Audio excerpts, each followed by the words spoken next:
Welcome into another edition of the Old North State Sports Show, folks. Please hit the subscribe button, the follow button if you are listening on your audio podcast platforms. And hey, speaking of audio podcasts, it is the 2-year anniversary since the first episode was released.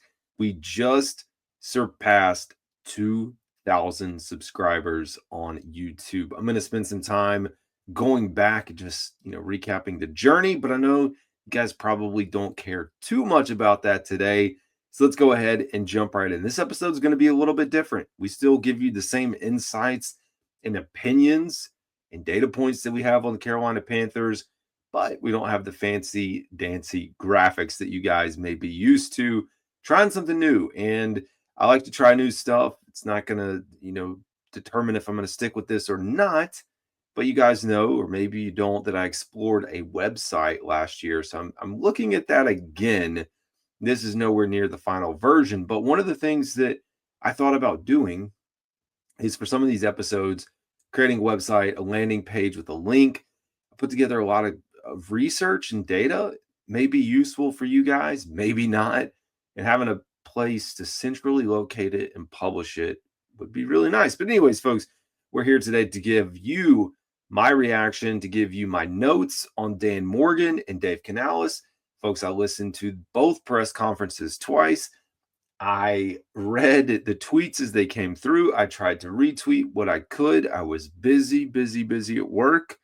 Got home, did everything I could to put this together once the kiddo went to bed, and honestly, once everyone in the house went to bed. So here we are, late night, recording, giving you guys the Panthers news that you want to hear. But again, you're not here for that. So let's go ahead, start with my notes. Now, I'll say there could be things that I didn't personally take down, but I think very high level, I should be able to give you a good summary on where things sit. And there was a lot of questions coming into this: contracts, extensions, free agents, status of free agents, needs in the draft, status of the defense, where are you going to be focused? And we got a lot of those questions answered today.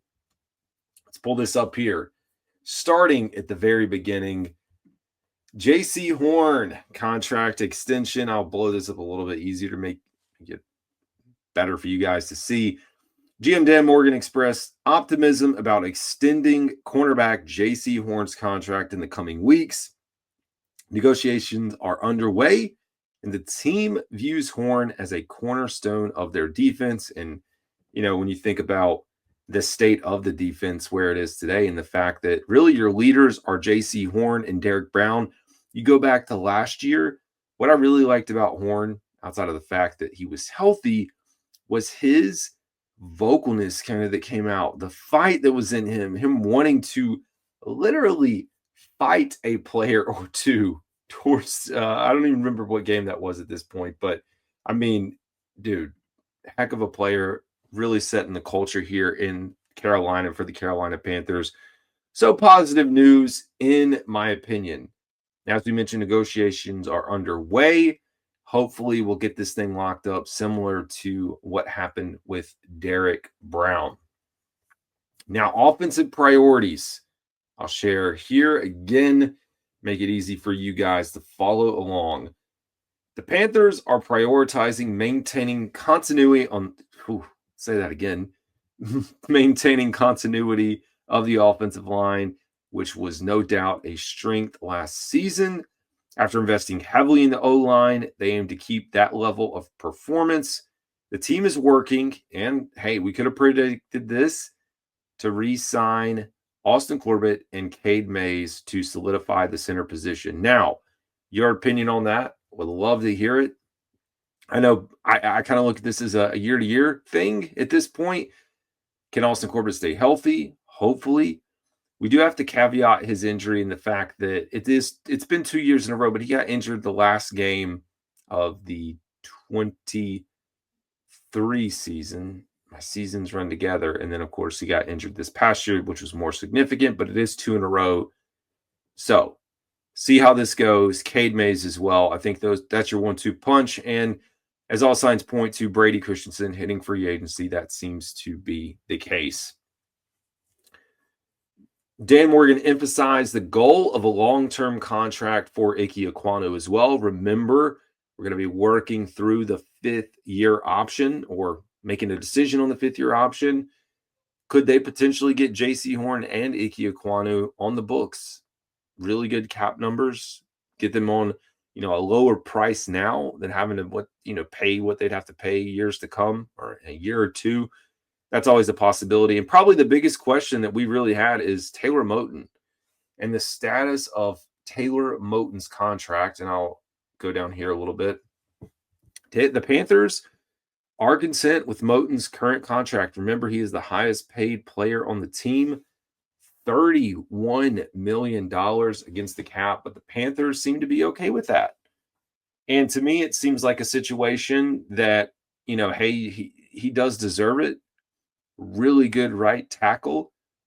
At this point, maybe you could get an extension, or you just eat the money as the Panthers are doing, and you set yourself up really nicely heading into next year. A right tackle is important, but it's not as important as a left tackle. If you were to part ways and move on, odds are you could find another one, either free agency, the draft, also get him at a much cheaper price. And so extending him, you're just pushing the problem down the road. Maybe you'll lessen the cap hit this year, but I like the Panthers making a smart and sound decision. Like, hey, we're not going to push this debt off any further. We're going to keep it here.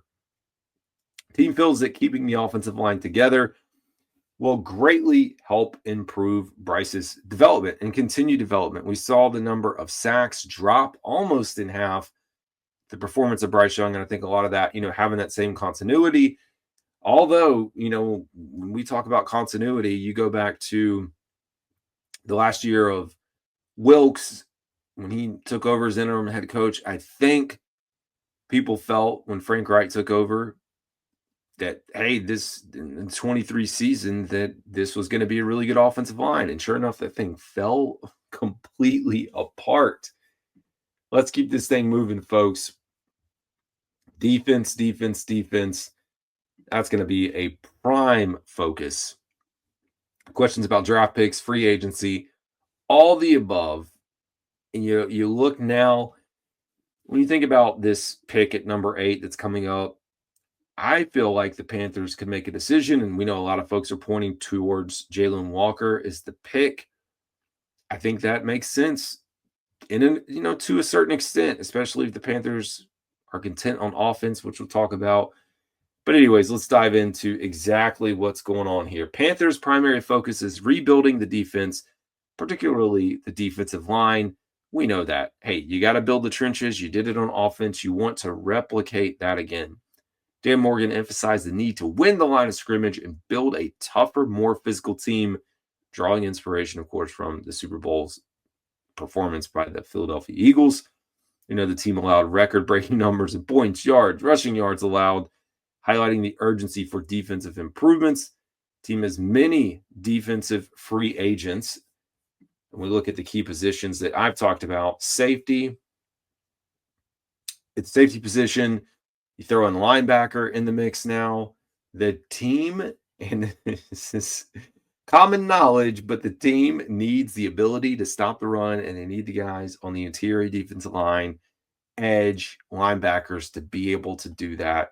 Of course, you also need help over the top. You need good defensive backs that can play in the coverage. And we're going to hear what Dave Canales thought or thinks about Ejiro Evero. It's funny when he talks about Evero and continues to say, I know how good this can be. And he'll sometimes bring up Denver, which is really the season there, one season. And then he brings up the time that Tampa Bay had to play Carolina when Dave Canales was in Tampa. So I just find that fascinating that that's the reference points for how good this can be and not what it has been. But let's look at the offensive plans. We went through defense. Panthers could add offensive weapons. Dan Morgan expressed confidence in the current wide receiver room. I don't know how concerning that is to folks, but Adam Thielen, Jalen Coker, and Xavier Legette. We're going to get into injury updates towards the end. Speaking of Xavier Legette, I don't know how confident I am in this 3. I am confident in Adam Thielen, but Adam Thielen is another year older, probably his last run, as we've mentioned. Panthers got to get a 1.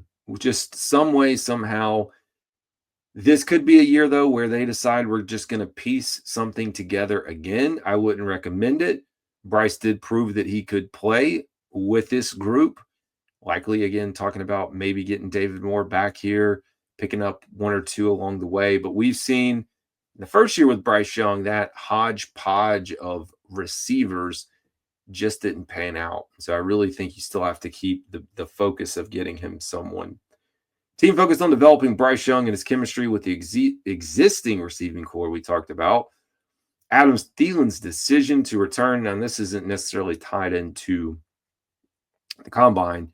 Just a point to note as I was going through, his return for another season was really influenced by Bryce Young's development. And while they are confident in the current receivers, team is still open to adding playmakers through free agency or the draft. Man, we got to talk about the tight end position. Team values continuity, if I can talk, in the tight end and receiver room. And remember, well, I don't know about remember because I haven't said it. Tommy Trimble's going to be a free agent. They're going to let him explore. They're going to let Eddie Pinheiro explore. So they're giving these guys a chance. Same thing with Xavier Woods. Evaluate, see what your value is, and then have a chance to come back here and potentially be back with the team. Everything is pretty much open. Like, we are very close to free agency starting. I can skip over the communication part. There was a few notes that I took around with Dave Canales, Stan Morgan, Brent Tillis, being very active. I think one of the things that was mentioned when speaking about these guys is like, this is year 2. They don't feel like the new guys on the block. They've been here, they've done that. And I mean, it's only a year, but you do feel like a veteran to a certain extent. You know what you're trying to get out of this. And so I think it does make it an easier process. The news that we all been waiting for, status of injuries.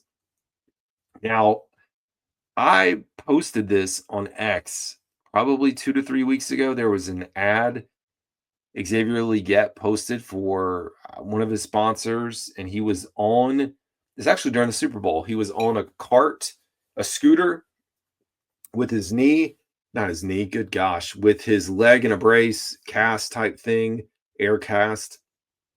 And I called it out. Some people said, that video is old. I'm like, no, they just posted it. So we already knew there was something that happened with the foot. We did get confirmation that he had foot surgery and is working through his recovery.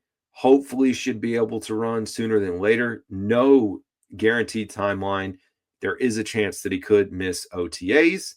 Wrist did not require surgery, so they consulted the Panthers doctors as well as Xavier Legette's team. And I think this probably frustrates people the most because Xavier Legette talked about the wrist. He said it's been a nagging thing. He's never gotten it fixed. But then they make a decision that it's not worth having the surgery.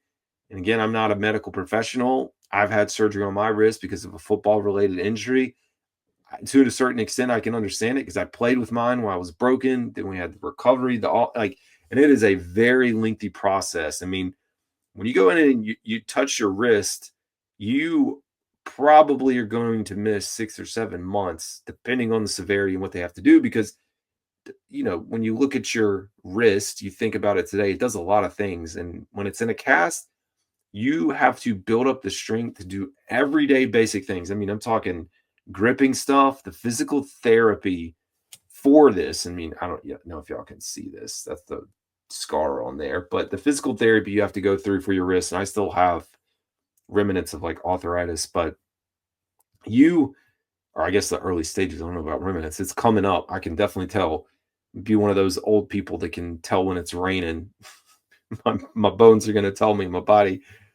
It's a tough decision. So I get it, but I also understand fans that like look at this and say, you told us it was your wrist. That was a problem. That's why you weren't making catches. So I get the frustration. Jonathan Brooks, no surprises. You know about the ACL, same ACL. We know about the surgery a few weeks ago. No timetable for return. That's expected. Last injury update, Trevin Wallace had shoulder surgery and is rehabbing. Sounds like that went successful. Free agency. As we close out, I think this is really the last little tidbit. Panthers are allowing several players, as I mentioned, Eddie Pinheiro, Xavier Woods, Tommy Trimble, and Johnny Hecker to test free agency. Team remains open to re-signing these players, but will assess their market value first. Like we said, we talked about Trimble, we talked about Austin Corbett, Cade Mays, looking to add another tight end. I mean, they've got to naturally. There's just based off of who's here, it's Jatavian Sanders and Jordan Matthews. And I know there's 2 other practice squad tight ends, but let's be real. Jatavian Sanders is your true tight end. Also puts into play the potential to draft another tight end. We know we're going to have at least 1 or 2. And Dan Morgan's using the combine to have conversations with agents before making final free agency decisions. I think one and everyone would understand that. Let me get this fixed. There we go. But I think that really does it. Oh, here was the last little tidbit. I'm not going to share it. Canales expressed confidence in defensive coordinator Ejiro Evro's scheme. Again, attributing the defensive struggles to personnel issues.